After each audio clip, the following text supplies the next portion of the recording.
आइए आज शुमाली कोरिया के अंदर झांक कर देखते हैं। एक ऐसी दुनिया जो बाहर की नज़रों से बिल्कुल ओझल है और जहां कंट्रोल का एक ऐसा पेचीदा निज़ाम है जिसे समझना तकरीबन नामुमकिन लगता है। सोचें जरा, पैदा होते ही एक मासूम बच्चे को गद्दार करार दे दिया जाता है। ये सिर्फ एक जुमला नहीं, ये उस पूरी दुनिया की बुनियाद है जो एक बिल्कुल ही मुख्तलिफ और शायद हमारी समझ से बालातर मंतिक पर चलती है। बात सिर्फ किए गए कामों की नहीं है, यहाँ तो रियासत इंसान के जहन के अंदर तक पहुंचकर उसकी सोच पर भी पहरे बिठा देती है। मतलब यहाँ सोचना भी एक जुर्म हो सकता है।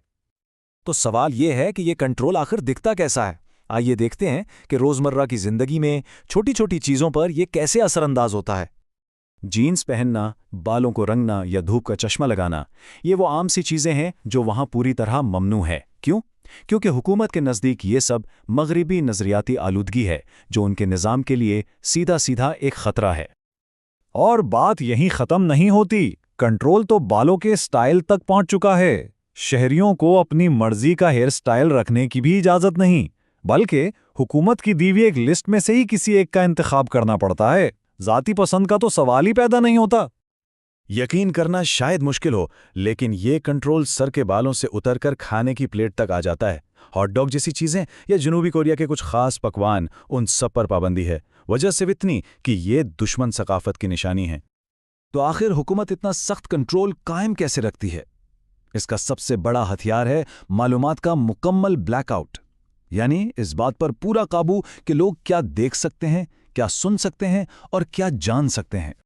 देखें, आज पूरी दुनिया ग्लोबल इंटरनेट के जरिए एक दूसरे से जुड़ी है, लेकिन शुमाली कोरिया के लोग एक डिजिटल कैद खाने में रहते हैं। उनके पास इंटरनेट नहीं, बल्कि एक मुकामी इंट्रानेट है जिसका हर एक क्लिक हुकूमत की सख्त निगरानी में होता है। टीवी हो, रेडियो हो या अखबार, सब कुछ, हर एक चीज़ रियासत के कंट्रोल में है। बाहर की दुनिया का कोई मीडिया देखना या सुनना एक बहुत बड़ा जुर्म है जिसकी सज़ा बहुत सख्त है। और उनके अपने मीडिया का मकसद सिर्फ एक है, किम खानदान की तारीफों के पुल बांधना और अमेरिका जैसे दुश्मनों के खिलाफ जहर उगलना। लेकिन ये पूरा निज़ाम सिर्फ कावानीन और पाबंदियों पर नहीं टिका। इसकी बुनियाद में ताकत और खौफ के वो सुतून हैं जो इसे गिरने नहीं देते। और इस निज़ाम के मरकज़ में है किम खानदान की हुक्मरानी। 1948 से आज तक दादा, फिर बेटा और अब पोता, इक़्तिदार नस्ल दर नस्ल एक ही खानदान में चल रहा है।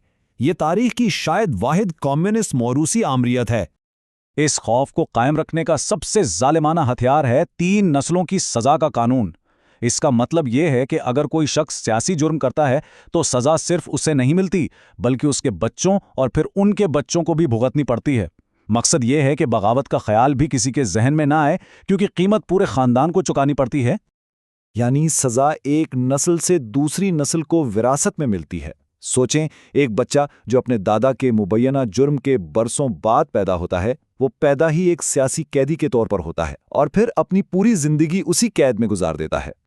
इसके अलावा मुआशरे को कंट्रोल करने के लिए एक और निज़ाम है जिसे सुंगबेन कहा जाता है।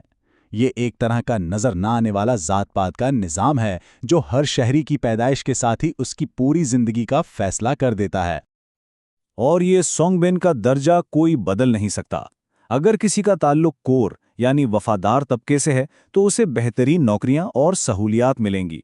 अगर मुतज़लज़िल यानी दरमियाने तबके से है तो उस पर हमेशा नज़र रखी जाएगी।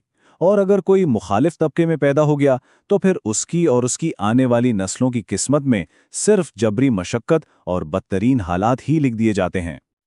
वफादारी यहाँ सिर्फ एक जज्बा नहीं, इसे हर रोज़ हर हफ्ते साबित करना पड़ता है। शहरियों के लिए ऐसे इलेक्शन में वोट डालना लाजमी है जहां उम्मीदवार ही सिर्फ एक होता है। और तो और हर हफ्ते खुद तनकीदी सेशंस में शामिल होकर अपनी छोटी मोटी नज़रियाती गलतियों का सबके सामने एतराफ़ भी करना पड़ता है। तो अब ज़रा एक कदम पीछे हटकर देखते हैं कि ये सब कुछ मिलकर कैसी तस्वीर बनाता है। ये एक ऐसी दुनिया है जो बाकी तमाम दुनिया से कट कर रह गई है। कंट्रोल की ये सारी परतें, रोज़मर्रा की ज़िंदगी से लेकर मालूमात तक और समाजी हैसियत से लेकर नस्ल दर नस्ल चलने वाले खौफ तक, हर एक चीज़ का मकसद सिर्फ एक है, मौजूदा निज़ाम को सहारा देना और उसे कायम रखना। यहाँ रियासत का बयानिया ही वाहिद हकीकत है। लेकिन यहाँ एक बहुत अहम बात याद रखने की है। ये सारी मालूमात हमें उन लोगों से मिली हैं जो किसी तरह वहाँ से भाग निकलने में कामयाब हुए हैं। मुल्क आज भी बाकी दुनिया के लिए मुकम्मल तौर पर बंद है, तो अंदर की असल सूरत-ए-हाल क्या है, ये शायद कोई भी पूरे यकीन से नहीं कह सकता। और यही बात हमें एक आखिरी और परेशान कुन सवाल पर ला खड़ा करती है।